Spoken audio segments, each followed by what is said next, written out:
Radio Madhuban सुनने वाले सभी श्रोताओं को संदीप त्रिवेदी का प्यार भरा नमस्कार।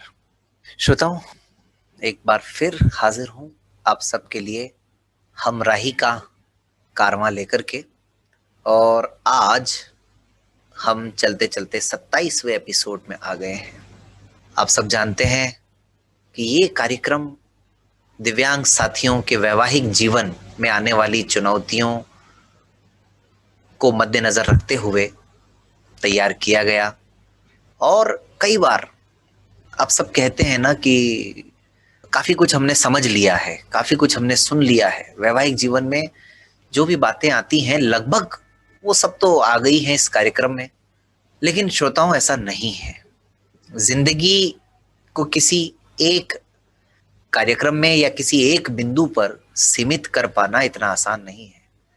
जितनी बड़ी जिंदगी है उससे कई गुना ज्यादा चुनौतियां हैं।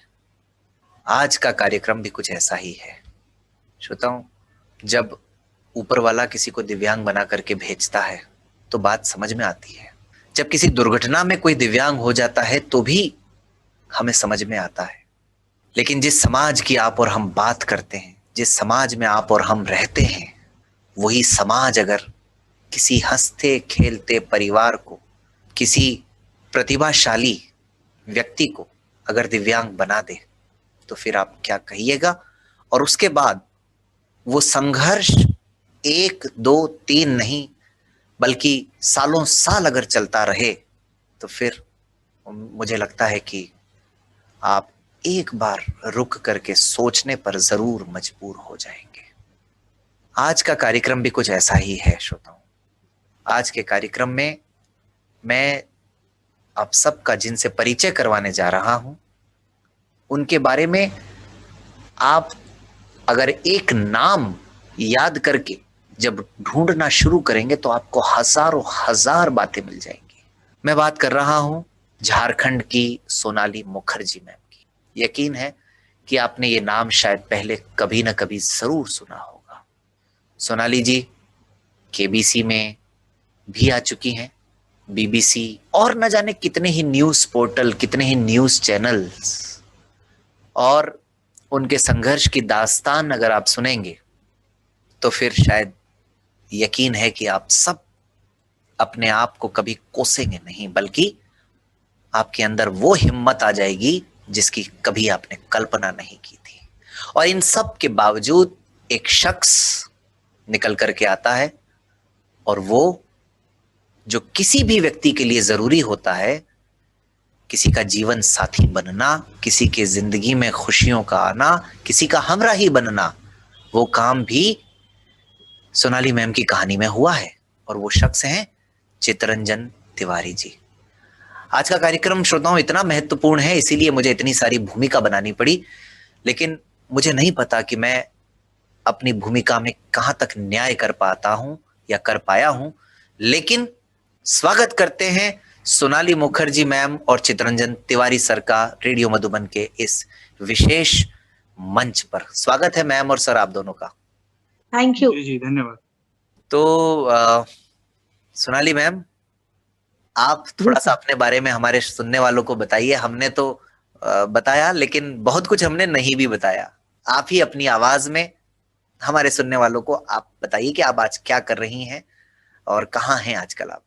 सबसे पहले तो रेडियो मधुबन के सभी श्रोताओं को मेरा प्यार भरा गरम गरम नमस्कार। सर्दी बहुत है। जी जी ठीक है, जी। नमस्कार आप सबका। और आपने तो बहुत सारी चीजें बताई है सर, और बाकी जो आप मुझसे पूछना चाह रहे हैं तो इतनी है कि शायद शब्द कम पड़ जाए, समय कम पड़ जाए। लेकिन कम समय में या कम शब्दों में इसको समेटने की कोशिश करूंगी।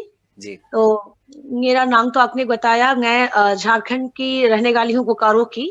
जी। लेकिन मेरा बॉर्न एंड गॉड धनबाद का है। अच्छा। धनबाद से ही मेरा स्कूलिंग, कॉलेजेस वगैरह सब कुछ हुआ है। जी। मैं बीएसएस महिला कॉलेज के स्टूडेंट थी जिस टाइम मेरे साथ ये हादसा हुआ था, उसके हम बात करेंगे। जी जी। तो वहाँ के ग्रेजुएशन कर रही थी, फर्स्ट ईयर, सेकेंड ईयर मेरा चल रहा था। मैं मल्टीपल एक्टिविटीज करती थी, सिर्फ पढ़ाई ही नहीं करती थी। मैं बहुत ही होनहार छात्रा थी।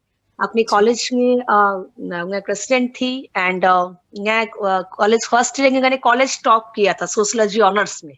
जी मैम। तो I was topper that time college का। वो वाओ। एंड मेरा मल्टीपल एक्टिविटीज में मैं कल्चरल डांस वगैरह करती थी। I was good dancer that time, अभी नहीं है। जी तो मैम। मैंने बहुत सारे प्रोग्राम्स में इंटर कॉलेज कॉम्पिटिशन्स और स्टेट डिस्ट्रिक्ट लेवल्स में पार्टिसिपेट किया था, तो मुझे काफी अवार्ड भी मिला है। और जी एक मैम। महत्वपूर्ण अवार्ड मुझे उस समय के तत्कालीन मुख्यमंत्री श्री बाबूलाल मरांडी के हाथों से मिला था। ओ क्या बात है। तो उसके बाद डांस के साथ, डिबेट के साथ, खेल कूद में भी थोड़ी बहुत रुचि थी। मैं जी बैडमिंटन खेलती थी, मैं चेस खेलती थी, इन सब में मेरा रुचि बहुत अच्छा था। जी मैंने कभी इसके पार्टिसिपेट नहीं किया किसी कंपटीशन में, बट व्यक्तिगत रुचि था मेरा, मैं कॉलेजेस जी में खेलती थी। जी जी जी। साथ ही साथ एक बहुत बड़ी चीज मैं बताना चाहूंगी अपने श्रोताओं को, मैं एनसीसी कैडेट थी। आई वाज एनसीसी कैडेट, मैं कॉलेज की कैप्टन भी थी एनसीसी में।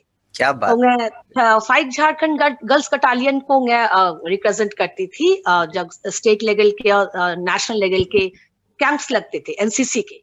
जी तो मैं उसको कैप्टनशिप करती थी। तो मैंने सी सर्टिफिकेट होल्डर हूँ मैं। मुझे फायरिंग वगैरह सब आता था उस समय। तो जी जी जी मैं बहुत अच्छे से एनसीसी की मैंने सीखा है। मुझे कई बार गेस्ट कैडेट का अवार्ड भी मिला है एनसीसी से, जी जी इस जी। तरह से। तो लाइफ बहुत स्मूथली चल रहा था, बहुत अच्छा चल रहा था, और बहुत अच्छे से मैं पढ़ाई लिखाई साथ में अपने कल्चरल एक्टिविटीज एंड जैसे एनसीसी का सब कुछ अच्छे से कर रही थी। मल्टीपल जैसे मैं कह रही हूँ, मैं प्रतिभाशाली थी। जी एंड साथ ही साथ मैं एक प्रिंट मीडिया में as a marketing executive job भी करती थी उस जी। समय, 2002-3 की मैं बात कर रही हूँ जी। ओके जी जी यस सर। मैम। वर्तमान में आप क्या कर रही हैं मैम, और कहाँ हैं आजकल आप? वर्तमान में मैं बोकारो स्टील सिटी में हूँ हम्म, एंड मैं यहाँ के डिस्ट्रिक्ट हेडक्वार्टर में एज ए क्लर्क सर्विस करती हूँ। मुझे सर्विस मिला है क्या बोकारो क्या बात। हेडक्वार्टर में। बहुत बढ़िया मैम। तो चितरंजन सर, आप भी जरा अपने बारे में हमारे सुनने वालों को बताइए प्लीज। जी, मैं झारखंड का जमशेदपुर निवासी हूँ। जी, स्टील सिटी। जी जी जी जी जी जी जी जी जी, स्टील सिटी का निवासी हूँ। जी। तो मेरा डेट ऑफ बर्थ जो है वो 1988 है। मैं ओके। ऐसे एक सिंपल लाइफ बिताता था। जी जी लेकिन इंजीनियरिंग कॉलेज में एडमिशन हुआ भुवनेश्वर में, मेरे जी पिताजी एडमिशन कराए। जी वैसे उस सिंपल जिंदगी चल रही थी तब तक। जी 2010 में पढ़ने के दौरान मेरे विचार में कुछ कुछ परिवर्तन आया, जब मैं ये सब सोसाइटी के जो प्रॉब्लम्स मुझे अचानक ये दिखने लगे। जी। ऐसे नॉर्मल में जो नहीं दिखता था उस टाइम दिखने लगे। तो अच्छा। उसी टाइम पे मुझे मतलब मैंने सोचा कि कुछ सोसाइटी को कुछ चेंजेस हमारे करना चाहिए, क्योंकि सोसाइटी में जो क्राइम जो रेट बढ़ रहा है वो जी ठीक नहीं है हमारे सोसाइटी के लिए। जी जी हम जी। अपने इतिहास भूगोल के लेकर सिर्फ अपना प्रशंसा करते रहिए, ठीक नहीं है। हमारा समाज को भी देखना चाहिए। बिल्कुल तो सर। ये कैसे होगा, तभी उसी टाइम से मैंने मन में विचार किया। तब से अपने जिंदगी का जो पटरी है, मैंने जी सिंपल जो कैटेगरी जो चलते रहते हैं वहां से मैंने उसको पटरी चेंज करके जी। मैंने अपने सोशल लाइफ शुरू किया कि मैं हमेशा 100% भागीदारी देते रहूंगा। क्या बात है, बहुत बढ़िया। जी उसके बाद मुझे नौकरी भी मिली। 5 साल मैं नौकरी किया टाटा स्टील में, जी। टाटा स्टील उड़ीसा में। उसके बाद मैं नौकरी अभी मैं रिजाइन करके मैं भी सोशल वर्क में फुल टाइम दे रहा हूँ। अभी मैं बोकारो में ही निवास कर रहा हूँ। क्या। पति पत्नी हम लोग साथ में रहते हैं, हमारी जी एक जी बेटी जी। भी है। अरे वाह, बहुत खूब सर, बहुत खूब, बहुत बढ़िया। तो अभी आप कोई संस्था बना करके काम कर रहे हैं, या अलग अलग संस्थाओं के साथ मिल करके काम कर रहे हैं सर? पहले अलग अलग संस्थाओं के साथ मिल के काम करता था, और जब जैसे मैंने आपको कहा कि मेरे विचार में काफी चेंज आया 2010 में, जी जी। तभी से मैं इंडिविजुअली काम कर रहा था। हम्म।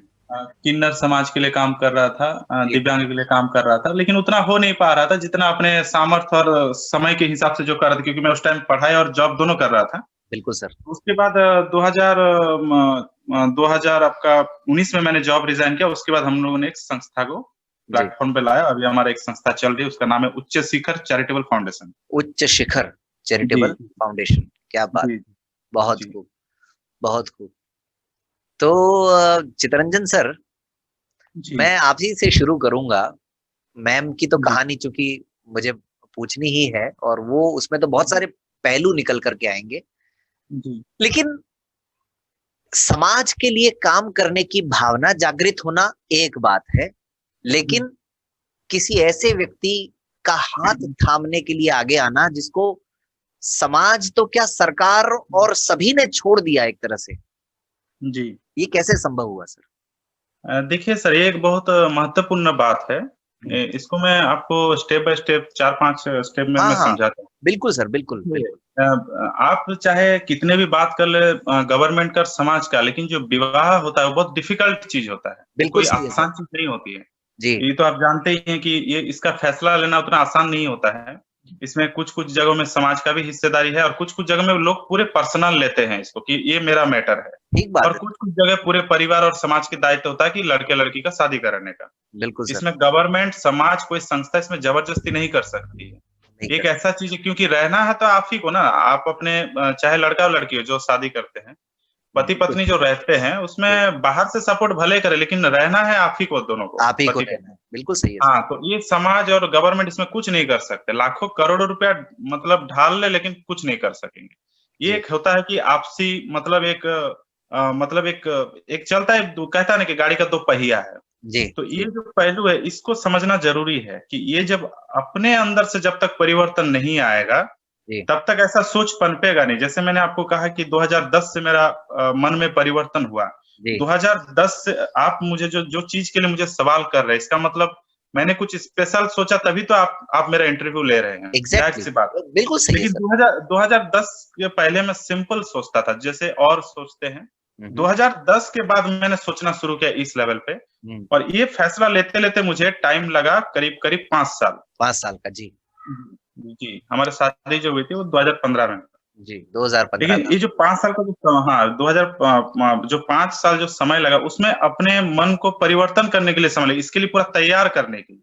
ठीक बात है। अब ये बात आती है कि तैयार कैसे हुआ? जब मैंने ये सब सोचना शुरू किया 2010 से, तो मुझे जैसे आप ही ने 3 कैटेगरी हमको बता दी कि एक होता है दिव्यांग, जो भगवान बनाते हैं, एक दुर्घटना के शिकार होते हैं, और एक समाज का किया हुआ होता है। जी, जी, जी। तो उसी टाइम हमने समझ लिया कि अगर हमें ये सब विसंगति है, ये तो समाज की विसंगतियाँ है ना, कि हम दिव्यांग के साथ जो खराब व्यवहार कर रहे हैं, समाज में जो उनको स्थान नहीं मिले, ये तो विसंगतियाँ हैं। बिल्कुल अगर सर। सब कुछ सही-सही रहा तो ये तो क्वेश्चन ही नहीं आएँगे ना, समाज तो सुधर जाएगा फिर। तो जी, ये कैसे आ रहा है? ये देखना पड़ेगा, सबसे पहले समाज को देखना पड़ेगा, क्योंकि दुर्घटना अब हम कम कर सकते हैं और भगवान को हम रिपोर्ट नहीं कर सकते। नहीं कर इसलिए सकते। हमको समाज को ठीक करना पड़ेगा। ठीक बात और है। समाज को ठीक करने की सबसे अच्छा तरीका ये है कि समाज के अंदर जो भावना है उनको हम बदलें।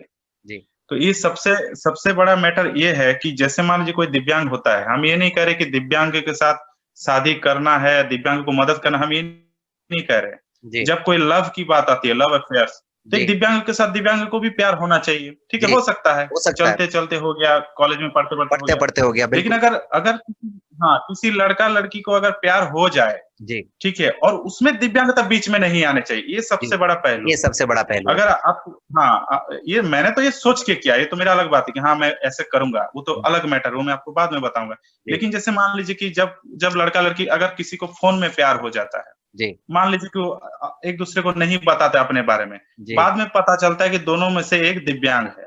जी, जी, तब तब लड़का या फिर लड़की का मन में क्या परिवर्तन है? क्या वो एक्सेप्ट करेंगे? ज़ाहिर-सी बात है, 90% केस में एक्सेप्ट नहीं करते हैं। जी, इसका जी, मतलब क्या? कि जी, जो लड़का-लड़की का जो आकर्षण है, वो तब तक ठीक था जब तक किसी एक को पता नहीं था कि दूसरा दिव्यांग है। जी, जैसे वो पता चलता, उनके मन पूरा परिवर्तन होने लगता है। जी, ऐसा क्यों? ऐसा इसलिए कि उनको पता है कि इनके साथ रहने से हमको डिफिकल्टीज़ फेस करनी है। जी, और वो जो डिफिकल्टीज़ है, वो फेस करने की उसमें क्षमता नहीं है और साहस नहीं है।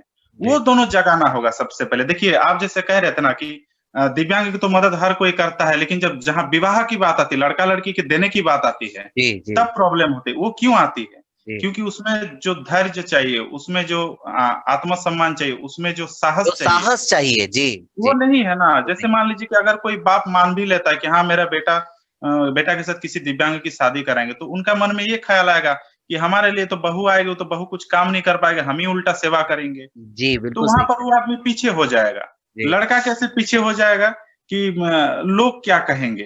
और जी, ये जो चीज़ है, ये जो लड़का में जो मन परिवर्तन आया, यही मैंने खुद को परिवर्तन किया। 2010 से मैंने अपने आप को परिवर्तन किया, अपने मन को ढाला, अपने आप को, अपने दिमाग को मैंने डेवलप किया। 2015 में पूरा फुल प्रिपेयर हो गया कि मैं ऐसा कर सकता हूँ। मुझे अब किसी की परवाह नहीं है।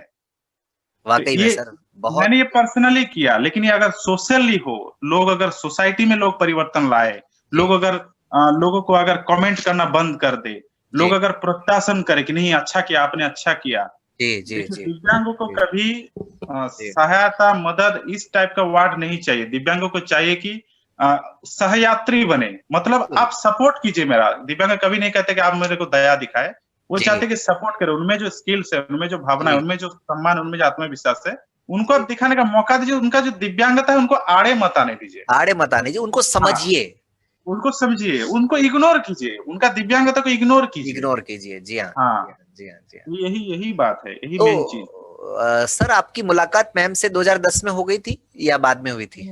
जी नहीं, ये बात क्या है कि जैसे 2012-13 में मैंने सोचा हम्म, कि अगर मैं समाज में कुछ परिवर्तन लाना चाहता हूँ तो मुझे खुद में परिवर्तन लाना होगा। बहुत अगर सही। मैं हाँ, अगर मैं शुरुआत खुद घर से, दिव्यांग को कहते हैं ना, शुरुआत घर से ही होती है। जी, जी, ये क्योंकि जी, क्वेश्चन लोग करेंगे ना कि आप देखिए, मैं तो इसलिए मैं कह रहा हूँ कि आप जितना भी प्रोग्रेस कर लीजिए, जब तक जी, विवाह में हम्म, दिव्यांग और नॉन दिव्यांग नहीं होगा, तब तक इसका फुल प्रोग्रेस नहीं हम समाज में ला पाएंगे। बहुत फिर सही अगर कह एक रहे हैं। दिव्यांग और दिव्यांग के साथ शादी होगा तो प्रॉब्लम्स बरकरार रहेंगे ना, जो वो एक सोचते खुद हैं को उसको जीना जरूरी है। हाँ, वो अलग-थलग महसूस करने लगेंगे। तो जी, हमको अगर दिखाना है कि नहीं, दिव्यांग हमारे लिए कोई प्रॉब्लम नहीं है, हम लोग सब समान हैं, हम सब साथ में रहते हैं, हमारे सब अपने-अपने वजूद हैं।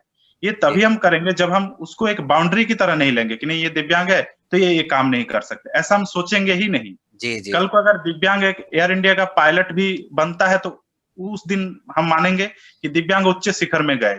जी, तो जी, मतलब जी, कोई बाउंड्री नहीं होना चाहिए। कल दिव्यांग अगर सेना में जाए तो हमको लगेगा नहीं, हाँ, सही मायने में जी, दिव्यांग ऊपर पोजीशन में है। अभी जी, तक ये बहुत बहुत नीचे है। तो ये जी, सब कैसे आएगा जब हम बाउंड्री नहीं मानेंगे? तो जी, फिर तभी हमने सोचा कि हम एक काम करेंगे। पहले सोशल वर्क तो बाद में करेंगे। पहले हम अपने आप में परिवर्तन लाएँगे और लोगों को मैसेज देंगे कि हम लोग ऐसा कर सकते हैं। और बिल्कुल, इसमें हमारा दिव्यांगता कोई आड़े नहीं आएगी। जी, हम किसी भी चीज़ में दिव्यांग को बाउंड्री नहीं बनाएँगे, उनको एक बनाएँगे दिव्यांगता जिसके नाम से आया है कि एक्स्ट्रा ऑर्डिनरी। जी, तो कैसे होगा? तब हमने ये सोचा कि अगर मैं विवाह करूँगा तो मैं किसी दिव्यांग से विवाह करूँगा जी, और एक अच्छा मैसेज भी जाएगा और दूसरा इससे हम शुरुआत करेंगे। तो जी, तभी से मैंने अपने आप को कैटेगराइज़ किया था कि जैसे किसी रेप विक्टिम से शादी करना या फिर एसिड विक्टिम से शादी करना या फिर किसी दिव्यांग से शादी करना, जी, चाहे कोई एचआईवी पॉजिटिव है, मतलब देखिए मैं किसी लव अफेयर्स में नहीं पड़ा नहीं पड़े। कॉलेज में, ये मेरे से हुआ नहीं। अगर बस हुआ होता तो मैं इसको बाउंड्री नहीं एक लेता। तलाश शुरू कर दी आपने, आपकी जी। जो सोच जिस ओर जा रही थी उसके अनुसार। जी, जैसे कि मैं आपको एक सेंटेंस कह दूँ कि अगर मुझे किसी से लव अफेयर होता, तो हुँ, मैं उस लड़की के बारे में कुछ भी ये नहीं देखता कि उसमें क्या प्रॉब्लम है, क्या नहीं, चाहे वो कोई भी हो। लेकिन ये तो हुआ नहीं, ठीक है ना? ये होता तो मैं शादी करता लव अफेयर्स के थ्रू। ठीक बात है। लेकिन मुझे अरेंज मैरेज अगर करनी है, तो अरेंज मैरेज तो मेरे घर वाले करेंगे कि अभी हम आपके सोसाइटी के बारे में बात कर रहे थे अभी कि सोसाइटी ये मंजूर नहीं करती है। तो जी, ज़ाहिर-सी बात है कि मेरा अरेंज मैरेज किसी दिव्यांग के साथ होगा नहीं। ये आप जी, भी जानते हैं, ठीक जी, है? जी, जी, ये जी। संभव नहीं है और लव ये संभव अफेयर्स नहीं हुआ है, नहीं, अगर उसके हुआ लिए होता खुद ही आपको हिम्मत जुटानी थी। जी, जी, जी, यही ना, क्योंकि देखिए लव अफेयर्स तो हुआ नहीं। देखिए हमको किसी दिव्यांग को ढूँढ के अगर प्यार करने की कोशिश करें तो वो तो एक अलग बात हो गई ना, अलग बात वो तो होती है, संभव नहीं है, प्यार अपने आप होता है। क्योंकि उस तो माहौल में आप मैं रहे नहीं ना सर, बिल्कुल। जी, जी, तो फिर मैंने सोचा कि तब मुझे किसी ऐसे लड़की को ढूँढ के शादी करना है जो मैं समाज को एक मैसेज भी देना चाहता हूँ और अपने खुद से शुरुआत करना चाहता हूँ। तो ये मेरा तलाश तब शुरू हुई 2013 में। जी, फिर 2013 में मुझे क्राइम पेट्रोल, आप जानते होंगे, क्राइम पेट्रोल एक एपिसोड आती है, उसमें सोनाली मुखर्जी का कहानी दिखाया गया था। जी, जी, जी, एक एक एपिसोड जो है वो मैंने देखा था जी, सोनी टीवी पर। सोनी टीवी पर। जी, जी, जी, जी, उसमें फिर मैं देखा कि मैं भी झारखंड का हूँ, वो भी झारखंड का है, मैं जमशेदपुर का हूँ, धनबाद की है, तो जी, मैं उससे कॉन्टैक्ट करने की कोशिश करता हूँ। जी, ऐसे हेल्पिंग हैंड देने के लिए कि क्योंकि एसिड विक्टिम को सबसे बड़ा प्रॉब्लम होता है फाइनेंशियल। तो जी, मैं उस टाइम नौकरी में, जॉब में था। जी, तो मैंने सोचा कि उससे बातचीत करते हैं। उस टाइम शादी के बारे में नहीं सोचे थे। जी। मेरा जो प्लानिंग था वो तो था। मैं उस समय तो कोशिश इनकी कर रहा था। कहानी से आप प्रभावित हुए। जी, जी, जी। जी, लेकिन एक बात है सर, इससे पहले मैंने कई बार कोशिश की, जो शादी.com, जो मैरिज ब्यूरो जो होते हैं उनमें हाँ रजिस्टर जी, करके मैंने अपनी बात कहनी चाही कि अच्छा, मुझे किसी दिव्यांग से शादी करना है। लेकिन ओहो! उन्होंने इस बात को तरजीह नहीं दिए और उन्होंने बताइए। हाँ, उन्होंने कहा कि ऐसा हमारा कोई सिस्टम नहीं है, हम ऐसा नहीं कर सकते। ओहो! अगर आपको ऐसा करना है तो, क्योंकि मैंने ऐसे प्रोफाइल में जब डाला, तो हाँ, प्रोफाइल में कोई ऐसा ऑप्शन ही नहीं था कि मतलब हमको ऐसे सोचिए कि हाँ, जो प्रोफेशनली जो कंपनियां चल रही हैं, वहां भी दिव्यांगों की कोई मतलब वजूद नहीं है हाँ, उन्होंने कहा कि अगर आप दिव्यांग से शादी करना चाहते तो आपको प्रोफाइल दिव्यांग की तरह बनाना पड़ेगा। हमने कहा नहीं, आप अपना प्रोफाइल को चेंज कीजिए, आप उसमें लिखिए कि मुझे दिव्यांग, मैं दिव्यांग नहीं हूँ लेकिन मैं दिव्यांग से शादी करना चाहता हूँ। वहां से मुझे करीब 10-12 लोगों का फोन है, उन्होंने कहा आप ऐसा क्यों करें, ऐसा संभव नहीं है। तब मैं क्या करूं, तब मैं फिर फेसबुक और व्हाट्सएप में भी मैंने कई जगह ढूंढने की कोशिश किया, लेकिन ये संभव नहीं हो पाया। फिर कालांतर में मुझे इसके बारे में जब पता चला, तब मैंने सोशल मीडिया में इसका नाम ढूंढने की कोशिश किया और ये मुझे नाम मिला करीब करीब 2014 या फिर 15 के स्टार्टिंग में मुझे सोनाली मुखर्जी के बारे में पता चला। तब मेरी जाके तलाश खत्म हुई। उसके बाद मैंने इसको मैरिज के लिए प्रपोजल दिया। क्या बात है सर, बहुत जबरदस्त। मतलब लेकिन सर इस तलाश में मैम के अलावा कोई और नहीं नजर आया आपको? वो सब सीक्रेट मत पूछिए। मतलब ये आज आप सामने हैं इसलिए ये प्रश्न पूछ रहा हूँ, क्योंकि बहुत लोगों के दिमाग में रहता होगा ये। सुनिए, देखिए, चाहे मैं कि तलाश की कोई लिमिट नहीं होती ना सर। नहीं सर, आप एक सुनिए, रहना है इसी के साथ ना, अभी वो सब बातें नहीं हो सकती है। हाँ, खाना नहीं मिलेगा नहीं तो।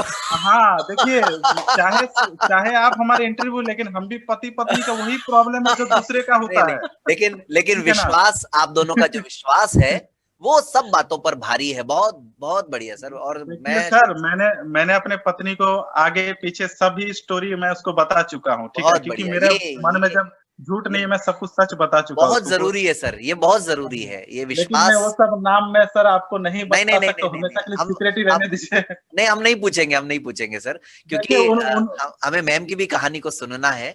तो श्रोताओं, आप सुन रहे हैं आज कार्यक्रम हमराही, और ये मैं यहाँ पर आज स्वीकार करता हूँ इस कार्यक्रम में कि मैं अपने आप को बहुत भाग्यशाली समझ रहा हूँ आज इस कार्यक्रम को करते हुए, कि शायद ये हमराही कार्यक्रम ईश्वर ने इसीलिए मेरे द्वारा शुरू करवाया ताकि आज सोनाली मैम और चितरंजन सर से मेरी बात हो सके।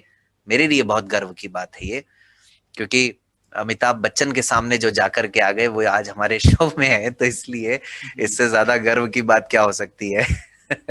क्यों मैम, सही कह रहा हूँ मैं? नहीं, मेरे लिए ये खुशी का मौका, मतलब मैं अपने आप को फील कर रही हूँ कि लकी कि मुझे आप जैसे अच्छे लोग मिले, इतने फैन मिले, इतने वेल विशर मिले, तो मैं लकी महसूस करती हूँ अपने आप को। जी मैम, बहुत चितरंजन सर से बातें हुई विस्तार से, और उनसे बातचीत के दौरान तो आपका विवाह भी हो गया, लेकिन मैं जानता हूँ ये सब कुछ इतना आसान नहीं रहा, और आसान शब्द तो बहुत छोटा पड़ जाएगा इसके लिए। और हमारे श्रोताओं को अभी तक ये भी हमने नहीं बताया कि आपके साथ हुआ क्या, और उसके बाद कौन सी दिव्यांगता आई आपके सामने।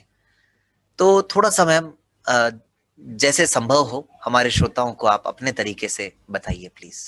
जी, मैं अपने श्रोताओं को बताना चाहूंगी कि मैं दृष्टिबाधित हूँ, मेरी आईसाइट पूरी चली गई है। इसका जो आप सीधा संबंध है, मेरे साथ एक क्रूर घटना हुई थी 2003 में।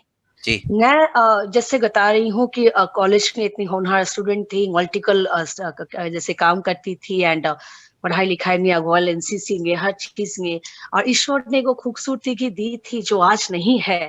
तो मेरी वो खूबसूरती ईश्वर का मेरे लिए वरदान था। जी, लेकिन वो मेरे लिए बाद में अभिशाप साबित हो गया। मैं ऐसा मानती हूँ, ये मेरा खुद का मानना है, क्योंकि उस खूबसूरती के पीछे कई ऐसे लोग पड़े हुए थे जिसको मैं समाज में असामाजिक तत्व मानती हूँ, उनको इंसान ही नहीं समझती, जो लोग ऐसे घिनौने काम करते हैं। तो मैं कॉलेज में जाती थी, अपने एनसीसी ट्रेनिंग में जाती थी। अक्सर मेरे घर से बाहर निकलना होता था। मैं सुबह निकलती थी, कहेगा दोपहर को, कहेगा शाम को रिटर्न आती थी। इसी दौरान मेरे पड़ोस के 2-3 लड़के थे जी मैम, जो अक्सर मुझे छेड़ते थे, जैसे आजकल आप देख ही रहे हैं कि नॉर्मली पीछा करते थे, सीटियां बजाते थे, गलत इशारे करते थे, परेशान करते थे। मैंने कई बार उनको रिस्पॉन्स नहीं किया। मैंने कहा ये क्या करना है ऐसे लोगों का मुंह लग के, इनको तो पढ़ाई लिखाई है नहीं, ये आवारा किस्म के लड़के हैं, दिन भर घूमना, लड़कियों को छेड़ना, वही काम है। मेरा अपना शेड्यूल था, मेरा अपने डेली रूटीन थी। मैं उसमें बहुत पंक्चुअल थी एंड बहुत ही मैं डिसिप्लिन को मेंटेन करती थी अपने लाइफ में, क्योंकि मुझे बहुत कुछ करना था सर, अपने लिए, अपने फैमिली के लिए, अपने समाज के लिए। ठीक बात मैं है। बताना चाहूंगी अपने श्रोताओं को कि लेक्चरर बनना चाहती थी कॉलेज में पढ़ लिख कर, एंड मैं उन महिलाओं को शिक्षित करना चाहती थी जो हिंसा का शिकार है ड्यू टू वो पढ़ी लिखी नहीं है, उनको अपने राइट्स नहीं पता कि उनको क्या करना है। जी मैम। कई ऐसी महिलाएं हैं, कई ऐसी लड़कियां हैं जिनको किस तरह से समाज में प्रताड़ित किया जाता है, उनको अपने राइट्स नहीं पता, वो जो उनके साथ जस्टिस कभी नहीं होता क्योंकि वो अपनी आवाज नहीं उठाती। मैं उन सबकी आवाज करना चाहती थी, तो मेरा पूरा लगन फोकस अपने एम्बिनेशन को पूरा करने में लगा हुआ था, इन सब फालतू की चीजों में नहीं। जी मैम। कई बार ऐसा किया मैंने, कई टाइम तक उनको इग्नोर किया। जी मैम। एक दिन उन लड़कों ने मुझे रास्ते में रोक लिया। अच्छा। एंड रोक के, हाँ, वो बाइक से थे, मैं पैदल आ रही थी, उतर के स्टॉप से मैं पैदल आ रही थी अपने घर तक, 2 किलोमीटर 1 किलोमीटर पैदल चलना होता था बस स्टॉप से। तो मैं वापस रिटर्न आ रही थी, ये लगभग दोपहर का समय था, 3 साढ़े 3 बजे। और लड़कों ने मुझे घेर लिया और मुझे कहा, तुम्हें बहुत घमंड है अपने चेहरे के, अपने आप को क्या समझती हो, तुम कई दिनों से तुमको हम लोग ये कर रहे हैं, तुम रेस्पॉन्स नहीं कर रही हो, हमारी बात मान जाओ, हमसे दोस्ती करो, हमसे प्यार करो, नहीं तो हम तुम्हारी वो हालत करेंगे कि किसी को मुंह दिखाने के लायक नहीं रहोगे।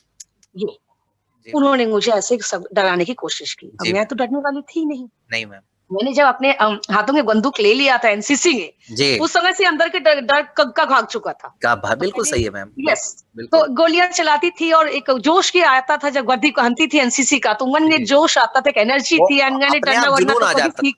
जुनून जज्बा अपने आप आ जाता है। जी हाँ, कभी नहीं। मैंने कहा इनको रिक्लाइक करना है। मैंने कहा कि सीधा मेरा रास्ता छोड़ो, नहीं तो मैं दिखाऊंगी मैं क्या कर सकती हूँ। अगर मुझे दोबारा छेड़ा, परेशान किया तो मैं पुलिस में कंप्लेन करूंगी, और जो तुम लोग सोच रहे हो ऐसा नहीं है, मैं ऐसी लड़की हूं नहीं। अगर तुम लोग जो अपना खाग पाले हो, खाग ही रहेगा। अब मुझे परेशान करना बंद कर दो, नहीं तो अच्छा नहीं होगा। मैंने उनको समझाया, और कि जैसे ही मैंने उसको शाउट करना शुरू किया, मैंने जोर से आवाज की और जैसे वो थोड़ा सा घबरा गए। और 2-3 लोग आ रहे थे और बाइक से पीछे से, तो रास्ता था ना, वो लोग आते जाते रह रहे थे, तो लोगों को देख के वो डर के वो भाग गए। कहीं मैं जोर से बोल रही हूँ, गुस्सा कर रही हूँ, तो लोग उनको पकड़ के ट्वीट न दे। तो कि 1-2 लोग रुके, क्या हुआ बेटा, क्या हुआ? कुछ नहीं अंकल, ऐसे ही मुझे परेशान करे, तक वो भाग चुके थे। जी मैम। वहां से भाग चुके थे बाइक में। ठीक है, घर आ गई। घर आके मैंने 2 दिन तक मैंने सोचा मैं क्या करूं, मुझे तो अब ये ऐसे कह रहे हैं, धमकी वमकी देंगे ना, धमकी से डरा नहीं, मैंने सीरियसली नहीं लिया।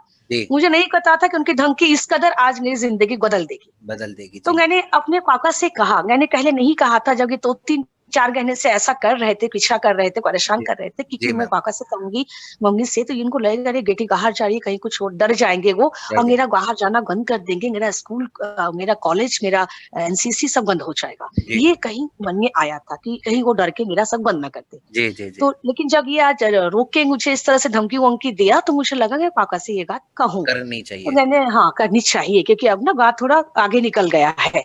तो मैंने डर के नहीं कहा उनसे, मैंने कहा पापा, पड़ोस के वो लड़के जो है, फलना नाम है, तो आप ना उनके फादर को या मम्मा को जाकर समझाओ कि ऐसे ऐसे मुझे परेशान कर रहे हैं, मुझे डिस्टर्ब कर रहे हैं, और उनको समझाओ कि ऐसा ना करे। और आप उनको समझा के, लड़कों को भी थोड़ा डांट डूट के आओ, समझा के आओ। ऐसे मैंने डांट दिया है, मैंने समझा दिया रास्ते पर, ऐसे बोला मैंने उनको। तो मैंने फादर ने कहा कि अच्छा ऐसी बात है, तुम मुझे आज बता रही हो, पहले क्यों नहीं बताया कि आप लोग फालतू में परेशान हो जाओगे, मम्मी डर जाएगी, परेशान हो जाएगी, इसलिए नहीं कहा। तो अभी देखो आप क्या करना है। तो फादर ने कहा ठीक है, तुम आराम करो, मैं आके कल सुबह बात करूंगा। तो अगले दिन सुबह मैं कॉलेज चली गई, तो वो उनके घर गए। अब यहाँ पे देखिए सोसाइटी के लोगों की सोच, उनके फादर मदर को कंप्लेन करने के लिए मेरे पापा गए कि मेरी बेटी को परेशान कर रहे हैं, उनको आप समझाओ, लड़कों को ऐसा ना करे, है ना, मेरी बेटी ऐसी नहीं है, उसको परेशान करना ठीक नहीं है, वो डिस्टर्ब हो रही है, उसका पढ़ाई डिस्टर्ब हो रहा है, ये सब हो रहा है, उसका एग्जाम है आने 2 महीने बाद, आके सब बंद करो, नहीं तो अच्छा नहीं होगा। तो पलट के उनके मदर क्या जवाब दे रही है, क्या जरूरत है लड़की को पढ़ाने का, बाहर भेजने का, लड़के तो छेड़ेंगे ही ना, लड़की ऐसे सच धज के लड़की बाहर जाएगी तो ऐसे, ये रिएक्शन उसकी माँ का, कि सच धज के ऐसे बाहर जाएगी, ऐसे ठाट बाट ऐसे पूरा मेंटेन कर, ऐसे कहते हीरोइन जैसी बन के, तो ऐसे कह रही कि लोग छेड़ेंगे ना लड़के ऐसे। अब सोचिए, तो उनको घर के बिठा के रखो, शादी करा दो लड़की की, 20 साल उम्र हो गई, क्यों बिठा के रखे हो? मेरे फादर ने कहा कि मेरी बेटी है, मैं शादी कराऊंगा, पढ़ाऊंगा, ये मेरा डिसीजन है, आपका नहीं। सही बात है ना, आप अपने बेटे को समझाओ। सही बात है। तो उनके फादर कहा कि ठीक है आप जाओ, हम समझाएंगे, लेकिन अपनी बेटी को भी आप समझाओ, ऐसा अकेले क्यों छोड़ते हो, आप साथ में जाओ और साथ में आओ। उनके फादर कह रहे, कल्पिट्स के फादर। तो मेरे फादर ने कहा कि मैं क्या बॉडीगार्ड हूँ, अपनी बेटी का बॉडीगार्ड बनना पड़ेगा मुझे, मेरी बेटी को सुरक्षित रखने के लिए। मेरी बेटी इंडिपेंडेंट है, वो हिम्मत वाली है, बहुत वो साहसी ब्रेव है, मुझे अपनी बेटी के पूरा भरोसा है कि कुछ गलत नहीं करेगी। है ना, ये ट्रस्ट उनका था मेरे पेरेंट का। तो वो थोड़ा गोल गाल के आए, समझा बुझा के आए, लेकिन हाँ समझा बुझा के आए। मेरा मंगी ने कहा कि हाँ उनको समझा के आए हैं, पर ठीक है अच्छी बात है, बोल दिया कि काका जाके समझा के आए तुम्हारे फादर। फिर सर ये ना कुछ दिन बंद रहा, तो मुझे लगा कि शायद समझ गया है, ऐसा है। तो होता है ना कि तूफान के आने से कल एक सन्नाटा होता है, आपने सुना होगा। यस, तो 15-20 दिन तक ये सब बंद रहा, ना रास्ते के दिखा, ना छत के दिखा, ना सड़क के दिखा, ना कहीं मोड़ पर दिखा, बस स्टॉप के दिखा, कहीं दिखा नहीं मुझे। तो मुझे लगा शायद सुधर गया, समझ गया है। लेकिन ये तैयारी थी, तगाही की ये तैयारी थी किसी की जिंदगी तबाह करने की। बिल्कुल बिल्कुल बिल्कुल, ये मेरा अंदाजा नहीं था सर, अंदाजा नहीं था। और सर एक ट्रेनिंग लेने के बाद सर, और ये मैम कहीं ना कहीं सबके लिए एक शिक्षा भी है कि हल्के में कभी भी किसी भी परिस्थिति को लेना ही नहीं चाहिए। हाँ, मैंने कि ये लेसन सीखा कि मैंने उस समय अगर पुलिस ने कंप्लेंट कर दी होती या काका को ऐसे मैंने नहीं किया, मुझे लगा कि ये क्या करेंगे, या फिर इस तरह से आए दिन तो लड़कियों के साथ छेड़छाड़ होती ही रहती है सड़क में, रोड पर, लेकिन कॉलेज के बाहर। तो मैंने कहा कि मैंने सीरियसली नहीं लिया।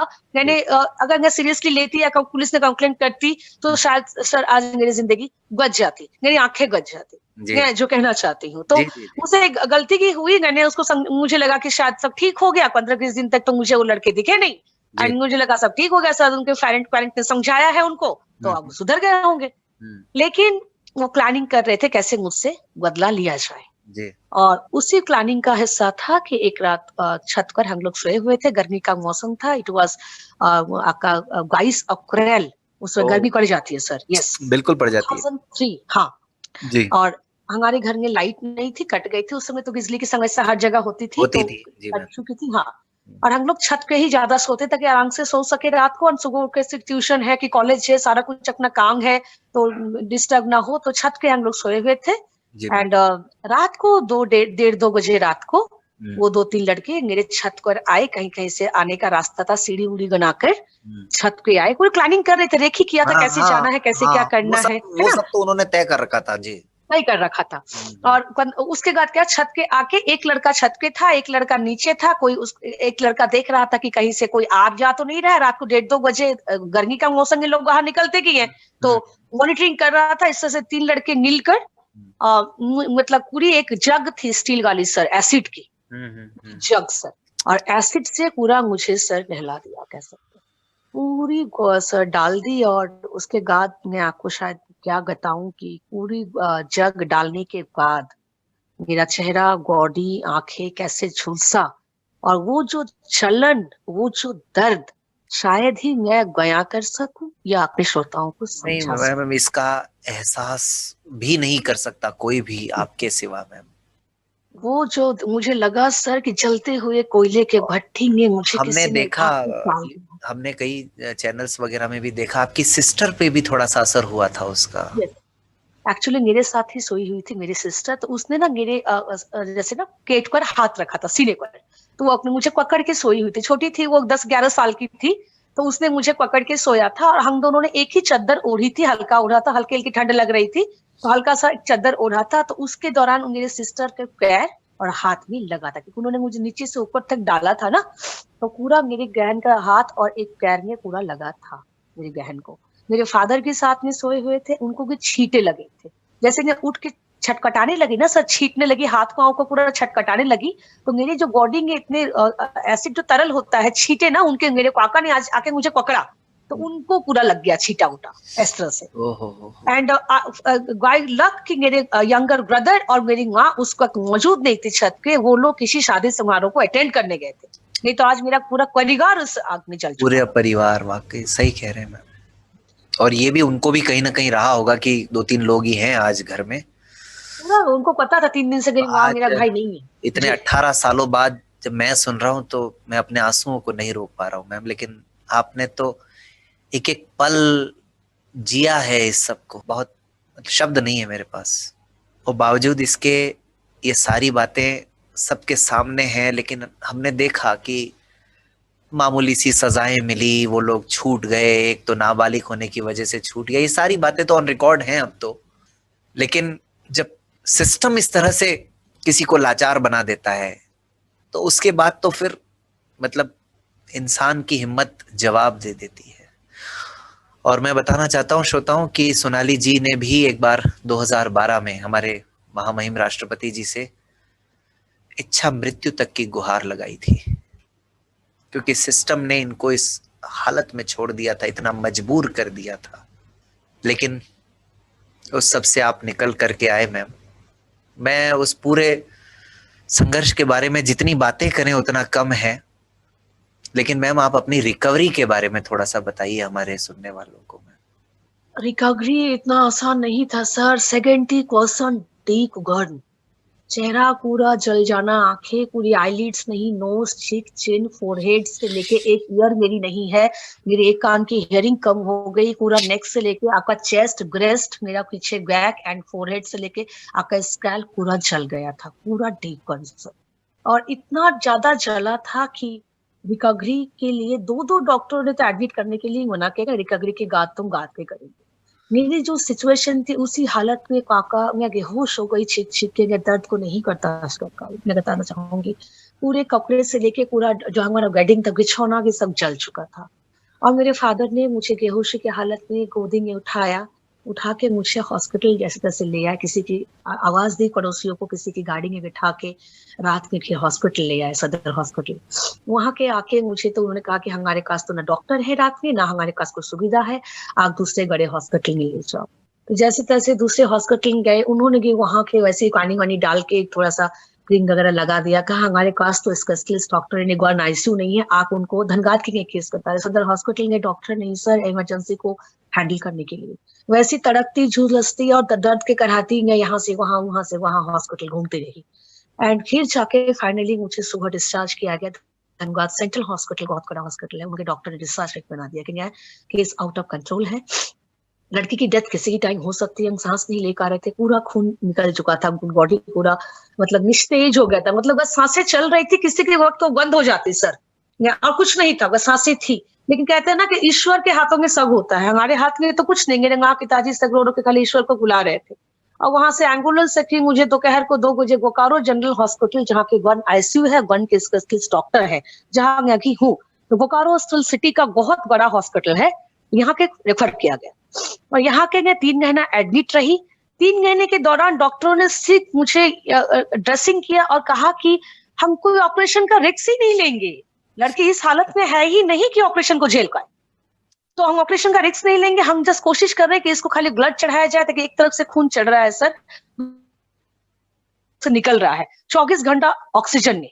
एंड उसके बाद थोड़ी सी रिकवरी हुई वहां का, जैसे थोड़ा सा पावर आया, थोड़ा सा एनर्जी आई, तो उन्होंने कहा कि इमीडिएटली आप 3 महीने हो गए हैं क्योंकि हम ऑपरेशन नहीं कर पाएंगे, हमारे पास उस तरह के जैसे है कि सिस्टम नहीं है, या सिस्टम की बहुत मारी ये है कि डॉक्टर्स की कमी, डॉक्टर हॉस्पिटल की कमी, सुविधा की कमी मुझे इतना हुआ 3-4 महीने झारखंड में। अगर मुझे इमीडिएटली डॉक्टर अच्छे मिलते तो मेरी आंखों को बचाया जा सकता था। मुझे अच्छे डॉक्टर ही नहीं मिले जो मेरी आंखों का ठीक से इलाज कर पाते। और 3 महीने के बाद मुझे यहाँ से दिल्ली के लिए रेफर कर दिया। इस घटना के होने से पहले, जबकि आप अपने आप में एक स्थापित थे, एक मुख्यमंत्री से आप सम्मानित हो चुके थे, बावजूद इसके ये हाल हुआ। 3-4 महीना जब मैं झारखंड में हम लोग इस घटना के बाद थे, तो हमें ऐसा लग रहा था पूरी दुनिया में जैसे मेरा परिवार अकेले है, समाज का, परिवार के लोग, अन्य लोगों का, पड़ोसियों का कोई सपोर्ट नहीं, कोई रिएक्शंस नहीं, कोई मदद की अपील नहीं। मतलब मैं समझ नहीं पा रहे थे कि मेरे साथ हुआ है सर, कल किसी और के साथ हो सकता है, दुनिया में हो ही रहा है सर, बंद तो नहीं हुआ आज तक, हो ही रहा है, कभी नहीं बंद। अगर बंद होता तो फिर ये छपाक जैसी फिल्में थोड़ी बनती, मैम नहीं आती, राइट सर। एंड हम दिल्ली आए, और अगर मैं कहूँ कि दिल्ली सफदरजंग हॉस्पिटल ने ही मेरी जान बचाई। और वहां के 3-4 साल तक मेरी कई मल्टीपल सर्जरीज चली, इवन 35 सर्जरीज। और मैं बोलने लायक, चलने लायक, बैठने लायक से मैं बोल नहीं पाती थी। कई महीने तक मेरे चीन जॉ सब जल चुके थे, मैं चल नहीं पाती थी, मैं व्हील चेयर में थी। एंड मुझे इतना मल्टीपल प्रॉब्लम था, मैं खागे नहीं पाती थी, मैंने कई महीनों तक लिक्विड पिया सर, ऐसी हालत थी मेरी। जो भी हूँ, इसका पूरा श्रेय अगर मैं दूं तो 50% से ज्यादा श्रेय सफदरजंग हॉस्पिटल का, उनके डॉक्टर्स का है। और ईश्वर ने मुझे हिम्मत दी थी, विल पावर, मैंने उन बड़े ऑपरेशनों को झेल लिया सर, मैंने बर्दाश्त किया। देखा था मैम, ये भी हमने पढ़ा था, सुना था कि सफदरजंग हॉस्पिटल के डॉक्टर ने ये कहा था कि मैं अपने खर्च पर इसकी सर्जरी करूंगा, और कई सारे सेलिब्रिटीज भी आपके साथ जुड़े बाद में, बहुत बाद में। जी सही कह रहा हूँ मैं? जी सर। नहीं, मैं एक लाइन बताना चाहूंगी, सफ्दरजंग के हॉस्पिटल के सारे डॉक्टर्स अच्छे हैं, वो बहुत सपोर्ट किए थे, वो गवर्नमेंट डॉक्टर है। कहीं कहीं कर ना हमारे पास दवाइयों की दिक्कत हो रही थी, हमारे पास पैसे खत्म हो चुके थे, मेरे फादर की तो नौकरी चली गई थी, नौकरी मेरे चली गई। भाई बहन का पढ़ाई छूट गया, हम लोग घर से बेघर हो गए, इतना हालत खराब था कि जमीन उमीन बेच कर किस तरह से हम दिल्ली गए, तो थोड़े से पैसे जो थे तो वो 7-8 महीने के खत्म हो गए सर। तो हमारे पास पैसे के नहीं थे कि हम डॉक्टर को जो दवाइयां मंगा रहे थे वो हम ला सके। तो मेरे 1-2 डॉक्टर इतने अच्छे थे, मुझसे इतने इम्प्रेस थे मेरे हिम्मत को देख के, और इस तरह से जब मैं उनसे बात करती थी तो उन्होंने कहा कि हम पैसे देंगे आपको, दवाई का खर्चा हम देंगे, हम आप जो ड्रेसिंग का, बैंडेज का, कुछ इंस्ट्रूमेंट भी लगता था सर्जिकल जो हमें बाहर से लाना पड़ता था, कई बार उनके क्योंकि पैसे नहीं होते थे, तो डॉक्टर्स ने हमारी बहुत सहायता की। बाकी सब तो हॉस्पिटल में फ्री था सर, खाना पीना रहना सब फ्री था, हॉस्पिटल ऑपरेशन के चार्जेस, तो सबका सपोर्ट रहा है सर। जी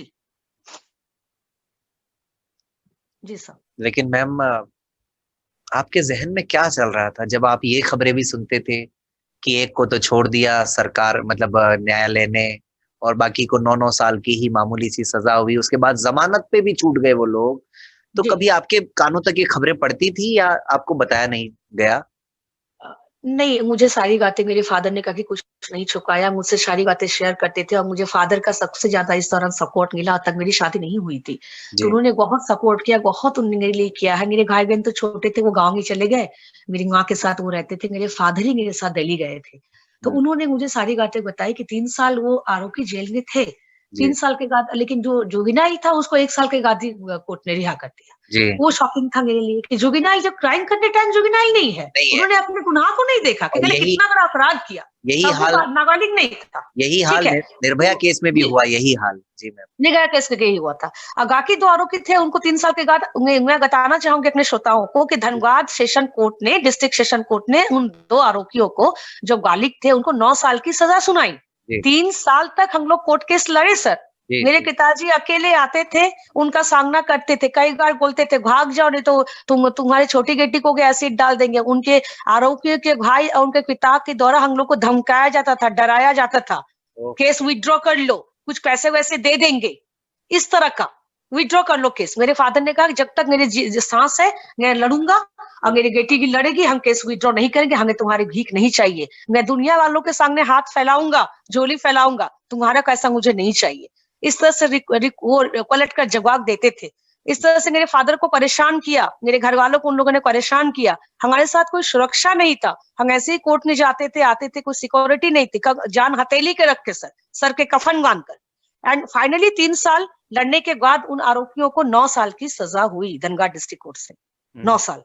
एंड मुझे तो राहत तो नहीं मिला, क्योंकि 9 साल और मेरी पूरी जिंदगी, मेरी आंखें चले गई थी। आपका तो एक पल, जब तक आप जिएंगे तब तक आप इस हादसे के साथ ही जिएंगे सर, सही कह रहे। तो मैं सेटिस्फाइड नहीं थी, तो सडनली फिर मुझे 3 महीने बाद पता चला कि हाई कोर्ट ने इनको बेल कर दिया। वो मेरे लिए इतना दुखद था वो न्यूज, और इतना मतलब पीड़ा देने वाला था, मैं इतनी तकलीफ में थी। 2 दिन तक मैंने खाना नहीं खाया। 10 दिन बाद मेरा ऑपरेशन था, मैं तक दिल्ली में ही थी। मेरे पापा ने मुझे बहुत समझाया, ठीक है हम दोबारा हाई कोर्ट में जाएंगे, हम अपील करेंगे, हम सुप्रीम कोर्ट में जाएंगे, आप खाना खाओ, आपको ऑपरेशन करके ठीक होना है, आपको खड़े होना है। तो मैं 2 दिन तक तकलीफ में थी, मैंने कई बार रोया भी कि कैसा जस्टिस है सर, ये कैसा सिस्टम है, ये कैसा जस्टिस है मेरे साथ। तो बहुत तकलीफ में थी। उनको जब बेल मिला सर, आज तक बेल कर कहा है, हाई कोर्ट में हम केस लड़ रहे हैं सर। ये दुर्भाग्य है मेरा। जी। एक तरफ आप इस हादसे से लड़ रहे थे, और एक तरफ आपके पापा आपको लड़ता हुआ देख करके वो खुद भी एक लड़ाई लड़ रहे थे अपने अंतर मन में। बिल्कुल। उनके ऊपर क्या बीत रही होगी? पूरा परिवार सर, पूरा परिवार, मतलब जिस तरह से एक परिवार को आप समझ सकते क्या बीती होगी। हमारे श्रोता समझ सकते हैं कि पूरा परिवार किस तरह से तकलीफ में रहा होगा कई सालों तक। 2003 मैं दोबारा बताना चाहूंगी अपने श्रोताओं को, और आज अभी 2021 है, आप कैलकुलेट कर लीजिए कितने साल हम लोग इस तरह से स्ट्रगल सर्वाइव कर रहे हैं, आज तक कर रहे हैं। जी, 2003 से लेकर आज तक। आज मैम पूरी तरह से, मतलब आपकी सर्जरीज और सब कुछ हो गया है, या अभी भी इलाज के लिए आपको जाना पड़ता है? नहीं 70% हुआ है सर, अभी तक 40 प्लस सर्जरीज मेरी हुई है। कल मल्टीपल हॉस्पिटल, कई हॉस्पिटल में हुआ है, अलग अलग हॉस्पिटल में जो अलग अलग स्पेशलिस्ट डॉक्टर्स थे, मैंने डेली में अपना ऑपरेशन कराया है। अभी भी मैं अंडरगोइंग ट्रीटमेंट हूँ। कुछ कॉस्मेटिक सर्जरीज अभी बाकी है, क्योंकि लॉकडाउन कोरोना की वजह से अभी हम लोग इसको रोके हुए हैं सर जी। तो ये पूरा कितना टाइम लगेगा इस सब में मैम, कुछ कहा डॉक्टर्स ने आपको? डॉक्टर्स कह रहे हैं ये ऐसा इशू है कि इसमें कई मल्टीपल सर्जरीज का, स्किन तो इतना जल चुका है, मतलब प्लास्टिक सर्जरीज में इतनी समस्या होती है कि स्किन बहुत तकलीफ से स्किन को मैनेज करना, कि मल्टीपल सर्जरीज होती है, एक बार में होता नहीं है, तो बहुत टाइम लगता है इसमें। और ड्यू टू मेरा टाइम इसलिए इतना ज्यादा लग रहा है कि जिस वक्त जरूरी था उस समय तो अच्छे डॉक्टर्स नहीं मिले, तो इसलिए बहुत डैमेज हो गया। अच्छे डॉक्टर्स ना होने, अच्छी सर्जरीज नहीं हुई, कई बार सर्जरी टाइम पे नहीं हुई, कई बार एक दो बार खराब हो गई, कई बार हम पैसों का इंतजाम ना कर पाए तो डिले हो गया। इसकी वजह से कई साल ऐसे ही खराब हो गया, मतलब जल्दी नहीं हो पाया, इसलिए अभी तक चल रहा है सर। टाइम पे अगर होता तो शायद बहुत पहले ही काफी सारी चीजें नॉर्मल हो जाती जी। और मैम इस सब के बाद चितरंजन जी का आपकी जिंदगी में आना? वो तो मैं शायद ही गया कर पाऊं अपने शब्दों में, कि मैंने कभी सोचा ही नहीं था कि इस हालत में इस तरह से मुझे कोई एक्सेप्ट करेगा, इतना प्यार करेगा, मुझसे कोई शादी करेगा। तो मेरे लिए द ड्रीम्स कम्स ट्रू। तो मैं सोच ही नहीं सकती थी। तो उनका जो कह रहे थे ना वो कि, तो कि उन्होंने मतलब मुझे चुना, मुझसे कहले कि कई लड़कियों को वो देख रहे थे, उनको अलग अलग मिला था, लेकिन जब मुझे मैं मिली ना उनको फेसबुक में और मेरी कहानी उन्होंने सुना, तो मैं सबके भारी पड़ गई और उन्होंने मुझे सेलेक्ट किया। जैसे वो कह रहे थे ना कि तलाश थी उनको, 2-3 मिलेगी थी, तो सबके भारी पड़ गई। तो मैं समझती कि नहीं, मेरा भारी क्या, उन्होंने मुझे पसंद किया, ये मेरा भाग्य है, सौभाग्य, मुझे उनके जैसा जीवन साथी मिला। मैं लकी पर भारी पड़ गई वाकई में, सचमुच आप भारी पड़ गई। लेकिन मैम खुद को मनाना कितना मुश्किल रहा कि होता है विश्वास सबसे जरूरी होता है जताना। उन्होंने आप पर विश्वास जताया, लेकिन आप खुद विश्वास नहीं कर सकते थे, और कोई भी नहीं कर सकता ऐसी हालत में कि ये व्यक्ति भावुक होकर के निर्णय ले रहा है, ये व्यक्ति मेरी दुर्घटना की गंभीरता को सोच करके ये निर्णय ले रहा है, ये व्यक्ति साथ कब तक निभाएगा, ये सारी बातें तो आपके जहन में भी रही होंगी ना? बिल्कुल, बिल्कुल रही है। मैं जब उन्होंने मुझे फ़ोन करना, मैं बताऊँ 2014 था, मुझे अच्छे से याद है। मुझे यूएस जाना था, तो मैं यूएस में थी एंड ट्रीटमेंट के दौरान ही मैं गई थी अपनी आँखों के स्पेशलिस्ट, वहाँ के कोई हैं बॉस्टन में, तो मुझे किसी ने बताया था कि आके उनसे कंसल्ट कर लो, क्योंकि इंडिया में सारे डॉक्टर्स को मैं दिखा चुकी थी, जो बड़े से बड़े हॉस्पिटल और आई सर्जन हैं। तो सब जगह से मुझे मायूसी मिली थी। तो मुझे लगा कि एक बार यूएस की हो आते हैं, उम्मीद इंसान को कहाँ से कहाँ ले जाता है। कहाँ ले जाती है, तो हाँ, तो मैं अपनी आँखों की उसी को उम्मीद को मतलब मैं गई यूएस एंड मैं उस तरह यूएस में थी जब उन्होंने वेबसाइट से फेसबुक में मुझे पूरा ढूँढा और मेरे भाई का नंबर उनको मिला, क्योंकि हर जगह मेरा नंबर नहीं था। क्योंकि मैं ट्रीटमेंट के दौरान डिस्टर्ब होंगी ना, इसलिए मैं अपना नंबर नहीं देती थी। तो भाई का नंबर देवाशीष का उनको मिला क्राइम पेट्रोल के साइड में, और उन्होंने नंबर निकाला भाई का और भाई को कांटेक्ट करना शुरू किया कि मुझे उनसे बात करना है, उनको आर्थिक सहायता देनी है। तो भाई ने कहा कि दीदी अभी यूएस में है, जब वो आएंगी तो हम आपसे बात करवाएंगे। फिर मैं यूएस से रिटर्न हुई, शायद नवंबर या दिसंबर का महीना था 2014। ये उनके पहले से ही उनसे संपर्क, मेरे भाई के संपर्क में थे एंड कई बार मेरे भाई को फोन कर चुके थे। इनकी लगन थी कि उनको किसी तरह से मुझसे बात करना है, तब वो जैसे मिलना चाहते थे दोस्त, मतलब एक मददगार की तरह उनका मोटिव था। जब वो मुझसे मिले, मुझसे बात की, तब उनमें वो शादी का विचार आया, क्योंकि उनके पहले और लड़कियों को देख रहे थे, ढूंढ रहे थे। तो मेरा ये था कि मेरे भाई कह रहे कि दीदी कोई चित्तरंजन लड़का है उड़ीसा से, गाड़ का मुझे कॉल करके आपका नंबर मांग रहा है, तो मैं आपका नंबर दे दूं? मैंने कहा तुम उनको बता दो कि मैं आगे थोड़ा बिजी हूँ, इस तरह से। तो इस तरह से मैंने कई बार इनको अवॉइड किया। मैं बताना चाहूंगी अपने श्रोताओं को कि सीरियसली लिया नहीं इनको, मुझे क्या पता था, मैं बिजी हूँ, अभी इनको मना कर दो। लेकिन ये रेगुलर भाई को कॉल करते रहा कि मुझे उससे बात करना। मैं यूएस से आ चुकी थी, वहां से कि निराश लौटी थी सर। यूएस के डॉक्टर ने भी कहा था कि इस समय जो हमारे पास टेक्नोलॉजी है वो आपकी आंखों के लिए सुटेबल नहीं है, हम इतना डैमेज हो गया है एसिड से, ताकि हम तुरंत नहीं कर सकते कुछ, आपको वेट करना पड़ेगा। हमारी कुछ नई टेक्नोलॉजी जो अभी इसका रिसर्च चल रहा है, आने वाले 5-10 सालों में अगर कुछ आया तो हम आपको संपर्क करेंगे। तो वहां से मायूस लौटी थी, थोड़ा डिस्टर्ब थी, अपसेट थी, तो मन नहीं था किसी से बात करने का।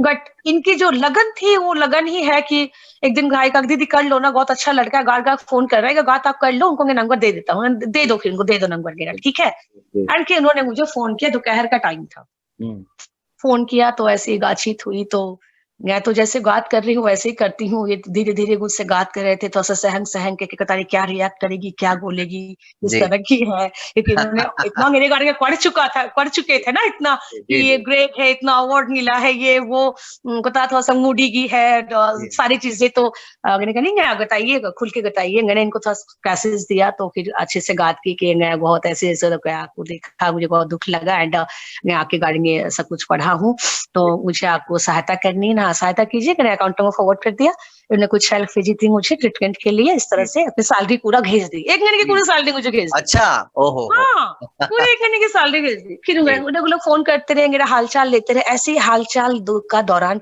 चला कुछ हफ्ते। जी, जी, जी, जी। फिर ये कहने लगे कि मुझे आपसे मिलना है। मैंने कहा नहीं, मैं नहीं मिलूंगी।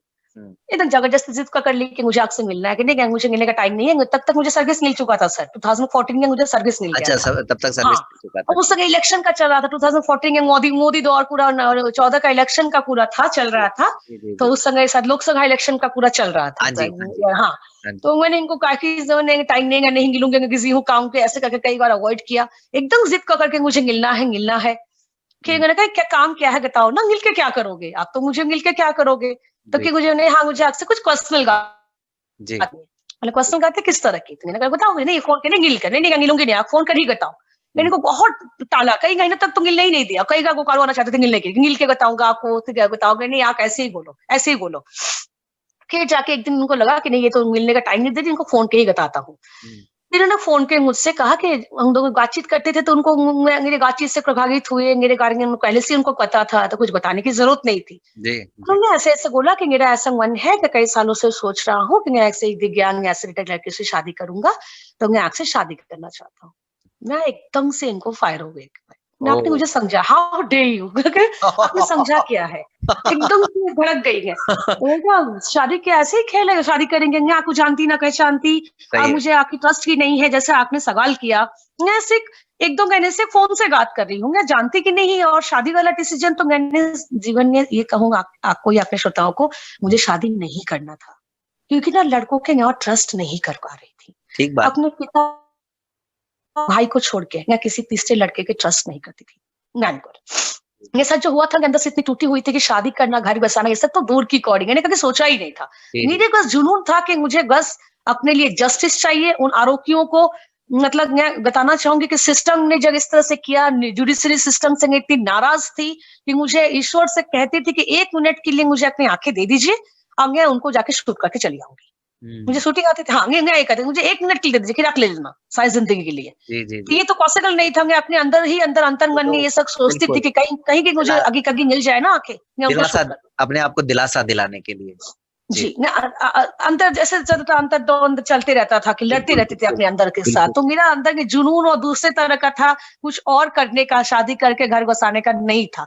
हुँ, बस फाइट करना था एज़ अ फाइटर, और उनको उनके मुकाम तक पहुँचाना था, उन आरोपियों को। तो ये सब सोचा ही नहीं था, क्योंकि मेरी लाइफ बहुत स्ट्रगल भरी थी, इतना डिफिकल्ट था, इतना मूवमेंट, मल्टीपल स्टेजेस में लड़ाइयाँ थी मेरी सर ना, कई स्टेजेस में। जी, जी, मैंने जी। कभी सोचा ही नहीं था, इनको डाँट-डपट के मना कर दिया कि मैं मुझसे बात मत कीजिए, मैं ऐसी लड़की हूँ नहीं।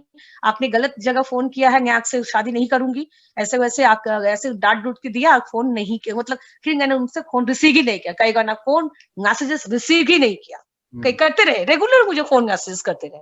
फिर मैंने मैसेज रिप्लाई ही नहीं किया, ना फ़ोन रिसीव किया। डाँट दिया पूरा एकदम गुस्से से, इस तरह से। तो जी। ये इनको इनको समझना और इनको एक्सेप्ट करना शादी का प्रपोज़ल मेरे लिए तो इतना ईज़ी उस समय नहीं था। टाइम लगा मुझे। जी। जी सर। लेकिन एक्सेप्ट आखिरकार आपने किया और आज आप दोनों साथ हैं जी, और जी, जी। सर ने बताया कि प्यारी-सी बिटिया भी है आपकी। हाँ सर, हाँ, हमारी छोटी-सी क्वरी उसका नाम हमने रखा है, अरे वाह! क्वरी। क्या तो बात! हमारी दुनिया की तो वो क्वरी ही है। और मैं बताना चाहूँगी अपने श्रोताओं को कि आगे अगर मैं बताऊँ कि कैसे हमारी, कि उनका जैसे कई दिनों तक उन्होंने कि फ़ोन मैसेजेस मुझे नहीं किया। हुँ, तो होता है ना कि ईश्वर ही सब कुछ करता है आपके लिए। जैसे मन में शादी मैं मानती हूँ कि मैं जैसे सनातन ढंग से हिंदू हूँ तो मेरा ये मानना है कि जन्म मृत्यु विवाह ये ईश्वर ही सब करते हैं, हमारे हाथ में नहीं होता। तो मेरे लिए उनको भेजा था, तो मैं इसे एक दिन मन में क्या मेरा परिवर्तन है, क्या हो गया इस लड़के को 10-15 दिन से ना फोन मैसेजेस कुछ कर नहीं रहा है, तो प्लांट की नौकरी करता है, इलेक्ट्रिकल इंजीनियर, कहीं कुछ हो तो नहीं गया। मेरे मन में ये आया कि कहीं कुछ हो तो नहीं गया। अच्छा। दीवाना मजनू तो कई दिनों से मुझे फोन नहीं, लेकिन मैसेजेस में बोलता था कि आखिर से शादी करूंगा, मैं टीसी ऑफिस के बाहर धरने के बैठ जाऊंगा, कैसे मैं मीडिया के सामने बोल दूंगा मैं मुझसे शादी नहीं कर रही है, मुझे जिंदगी भर में कुंवारा रहूंगा, शादी करूंगा तो आखिर से करूंगा, ऐसे मैसेजेस। ये इनका जुनून था सर। हो क्या गया, इनको हो क्या गया है। तो करेगा ठीक है, क्या हुआ, कई दिनों से कॉल वॉल भी नहीं किया है, मैसेजेस का नहीं किया, कुछ होता है वैसे हालचाल लेने के लिए बस उनको कॉल किया ऐसे ही। तो ऐसे कॉल किया तो बस की बातचीत हुई, और कहीं ना कहीं मन थोड़ा सा परिवर्तन होता है ना सर, तो बातचीत होते होते कि इनसे, इनकी अच्छाइयों से, इनके बातों से मैं आकर्षित हुई और इनसे मुझे प्यार हो गया, और आज हम लोग अच्छी कपल है। जी सर। मैम एक बात मेरे जहन में आ रही है कि कभी उन लड़कों ने या उनकी फैमिली ने आपको सामने आकर के सॉरी फील किया? कभी नहीं, नेवर, कभी नहीं। चेहरे के देख के लगेगा नहीं कि उनको कोई शिकन है, कोई गिल्ट है, इतना कुकर्म करने का कोई एहसास है, कोई पछतावा है। सब होने के बाद भी आप इतने बड़े बड़े मंचों पर जा चुके हैं, यस, उतनी अपील करने के बाद भी उन लोगों को आज तक उसका कोई एहसास नहीं? नहीं सर, न उन लोगों को एहसास है, न उनके परिवार के लोगों को। उनके परिवार के लोग मुझे ही जिम्मेदार ठहराने की कोशिश कर रहे थे, मुझे ही गलत, ये हमारे समाज का दुर्भाग्य है, लड़की को ही गलत, हमेशा लड़की ही गलत होती है, उसी का चरित्र खराब है, इस तरह की बातें उनके परिवार की तरफ से। मेरे लड़कों का कोई दोष नहीं, और अपने अपने लड़कों का सब शादी करवा दिया, उनके भी परिवार है, बच्चे हैं। मुझे तो हैरानी होती है उन पिता पर जिन्होंने अपनी लड़की का हाथ ऐसे दरिंदों के हाथ में दिया, जिसने एक लड़की की जिंदगी तबाह कर दी। वो दूसरी लड़की को अगला प्रश्न यही था जो आपने पहले ही उत्तर दे दिया कि उन लोगों के घर भी बस गए हैं। बताइए। घर बस गए, सब नौकरी कर रहे हैं, अपना अपना बिजनेस कर रहे हैं, समाज ने उनको एक्सेप्ट कर लिया। ये मेरे लिए बहुत पीड़ादायक है सर, कि समाज ने ऐसे लड़कों को समाज से निकाल दिया। इसमें मैं कुछ कहना चाहूंगा सर। जी, स्वागत सर, बहुत देर से आपको चुप रखा है। जी। अगर आप जानते होंगे कि ईरान में ऐसा कुछ मतलब सिस्टम है लॉ में कि जैसे कि अगर आप रियली देखें तो कोर्ट में सजा अगर दे भी दिया जाए तो भी पूर्ण नहीं होता है जब तक उनको अपने मन, मतलब अपने अंदर गिल्ट पैदा ना हो कि हाँ हमने गलत किया है। जी। क्योंकि वो समाज में तो रहेंगे ना, हम तो उनको फांसी नहीं दे सकते। तो जब बात ये होती है, क्योंकि आप जैसे मान लीजिए ये कह रही है कि उसका शादी हो गया, उनके भी माँ बाप थे, शादी हो गया, अब उनके भी बेटी बेटा होंगे, तो उनको भी ये समझ में आना चाहिए कि उनके जो बेटी बेटा है वो भी इसी समाज में रहेंगे, इसी समाज में बाहर जाएंगे, उनके साथ भी ऐसा घटना हो सकता है, तो उनका रिएक्शन कैसे होगा? ये हमारे भारत में देखिए कानून अच्छा है, हो सके कि इम्प्लीमेंट अच्छा नहीं हो, लेकिन कुछ कुछ कानून में परिवर्तन होना चाहिए। जैसे ईरान में प्रावधान है कि ये दोनों को एक दूसरे के पास बैठाया जाता है। अगर आप देखे होंगे ईरान में जो विक्टिम है और जो स्ट्रेंजर है दोनों को आपस में बैठाया जाता है, और उसमें ऐसा भी प्रावधान है अगर विक्टिम को लगे कि नहीं इनको माफ किया जा सकता है, फिर कुछ सजा कम किया जा सकता है, तो वो भी प्रावधान है ईरान में। और वहाँ का फांसी घाट में फांसी हो चाहे स्विच दबाना हो मारने के लिए, वो भी विक्टिम है, फिर विक्टिम के फैमिली मेंबर को ही वो अधिकार दिया जाता है। ये सिर्फ ईरान में है और कोई मुल्क में नहीं है। तो ये कुछ हद तक ये अच्छा है। कई बार ऐसा देखा गया कि जो देखिए कुछ कैसा होता है कि मानसिकता अलग होती है और कुछ से गलती हो जाता है, वो अलग चीज है, दो अलग अलग पहलू होते हैं। दो अलग अलग पहलू हैं, और मैम अपनी इस जिंदगी को जी रही हैं, और लेकिन उन लोगों को ये एहसास तक नहीं हुआ आज तक कि हमने क्या किया है। उनको एहसास होना चाहिए, उनसे भी टॉकिंग करना चाहिए मीडिया पर्सन को। आपको क्या लगता है, आपको क्या लगता है, आपने तो ऐसा किया था, फिर भी तो ये इतना डेवलपमेंट पे गई। देखिए हमारे यहाँ पर ना टॉकिंग की बहुत कमी है। हमारे यहाँ पर टॉकिंग वहीं पर होती है जहां पर हमें फायदा होता है। वो देखिए ऐसा तो हम नहीं कर रहे, हम उनका सपोर्ट नहीं ले रहे, लेकिन उनके अगर मन में गिल्ट भी अगर पैदा हुआ कि हाँ हमने गलत किया है, तो हमको पता कैसे चल रहा है? पता कोई ऐसा सिस्टम नहीं है। उनको हमेशा रैडर में रख के उनका भी हाव भाव हमें पता चलना चाहिए। अगर हम पूरा, क्योंकि जेल में किसी को रखा जाता है वो सुधारने के लिए, उनको जिंदगी तबाह करने के लिए तो नहीं रखा जाता। यहाँ पर जेल का सिस्टम हमारा सुधार नहीं होता है। हमें हर जगह ये देखना चाहिए कि जो मानसिक परिवर्तन हो रहा है कि नहीं। और अगर मान लीजिए मानसिक परिवर्तन नहीं हो रहा तो अगर 9 साल जेल भी हो जाता, उसके बाद निकल के फिर से वो वही काम करे। वही काम करेंगे। कल को दिन अगर उनका बेटा अगर कुछ करने जाए तो वो रोकेगा क्या कि नहीं तुमको ऐसा नहीं करना चाहिए, तुम गलत कर रहे हो? वो कब रोकेगा? जब उसके मन में परिवर्तन होगा कि नहीं मैंने भी एक जमाने में गलती किया था। बिल्कुल, खुद को जब अपने दिल से उसकी आवाज आएगी। हाँ, ये मैंने इसीलिए आपको कहा ना कि ये सिस्टम की परेशानी नहीं है, ना ही गवर्नमेंट की, हमारे समाज की प्रॉब्लम है। ये समाज खुद प्रश्न करे उनसे, ये सोसाइटी खुद पूछे उनसे। बिल्कुल, बिल्कुल। अभी तो सूत्रों से या लॉयर से हमें पता चलता है कि मैंने जिस कदर लड़ाई लड़ी है ना, अभी की लड़ रहे हैं, जिस तरह से जिस मंचों के गई, अब जाके थोड़े अंदर से डरे हुए हैं। गिल्ट नहीं है, डर है, नहीं है, बस हम डर बचेंगे है। नहीं।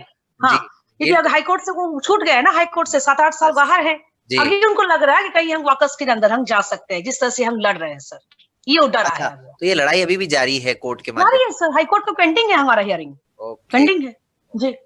तो श्रोताओं, आज का समय तो अनुमति नहीं दे रहा है कि मैं मैम और सर से और बातें करूं, लेकिन मुझे मालूम है कि बातें बहुत सी हैं, बातें खत्म नहीं हुई हैं, और मेरा भी मन है, उम्मीद है आप सबका भी मन होगा कि हम अगले रविवार भी सोनाली मैम और चितरंजन सर से ढेर सारी बातें करें। अभी तो उनके खुशनुमा जीवन के पहलुओं को भी हमें जानना है, समझना है, उनकी प्यार भरी जिंदगी के पलों को भी हमें इस कार्यक्रम के माध्यम से जीना है, और जो अलग अलग मंचों पर उन्हें बुलाया गया, वहां के उनके क्या अनुभव रहे, ये सब भी हमें जानना है। लेकिन जरूरी ये है कि श्रोताओं, आप सब बताइएगा अपनी प्रतिक्रियाओं के माध्यम से कि आप सब सुनना चाहते हैं कि नहीं चाहते हैं। अगर आप चाहते हैं तो आप अपनी प्रतिक्रियाएं जरूर दीजिएगा 9414151415 पर, या फिर आप रिकॉर्डिंग क्लब के मंच पर भी मैसेजेस से या चैनल पर भी आप कमेंट्स करके भी अपनी प्रतिक्रियाएं जरूर दीजिएगा, ताकि अगले रविवार भी हम बातचीत का ये सिलसिला सोनाली मैम और चितरंजन सर के साथ जारी रख सके। तो सोनाली मैम और सर, आप दोनों का बहुत बहुत धन्यवाद आज हमें समय देने के लिए, और मैं चाहूंगा कि अगले रविवार भी आप दोनों से बातचीत जारी रहे। जी, धन्यवाद आपका कि सर, हमारे श्रोता को कि हम जरूर समय देंगे, और हम चाहेंगे कि जितना हो सके कि समाज की इन सब चीजों को दूर किया जाए, सब मिलके, हम सबकी भागीदारी होनी चाहिए। बहुत बहुत धन्यवाद। तो आप दोनों का आज समय पूरा होता है, मिलते हैं।